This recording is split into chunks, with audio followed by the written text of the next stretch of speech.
to the first quarter investment update. We will be looking back at markets and portfolios over the first 3 months of this year, and we'll also talk about what we expect going forward. So, hello Sven. Markets have had a bit of a bumpy ride this quarter, but macroeconomic conditions were robust. This feels a little bit incongruous. Can you talk me through this?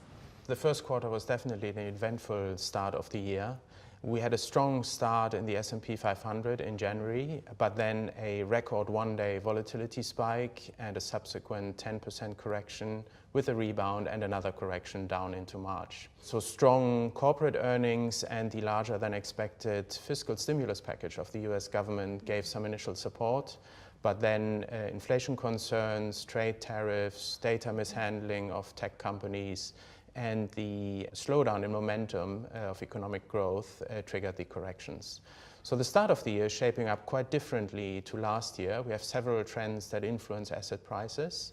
The fiscal stimulus is adding to a strong economy in the US, while Europe and China are losing momentum.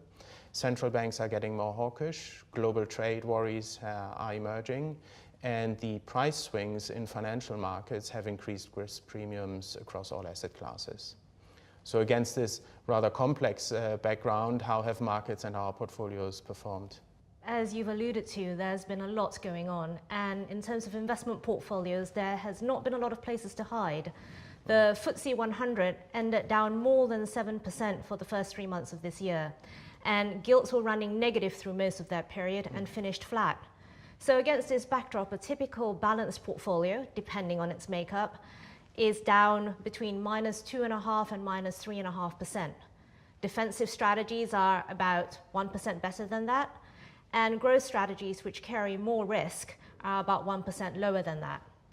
Our dollar portfolios continue to be buffered by a weakness in the dollar, and a typical dollar balanced portfolio has come in around -1.5% for the quarter.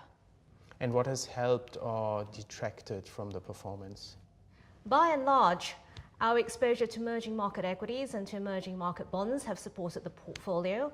In addition to that, technology has been a net positive contributor, the sector correction notwithstanding, but the big detractor from portfolio performance has been UK equities, which has suffered its worst quarter since late 2011. Did you make any changes in portfolios given these price swings during the quarter? Yes, we have made several adjustments in portfolios. Firstly, we bought UK equities opportunistically when the market sold off in February, thereby increasing the equity bias in our portfolios.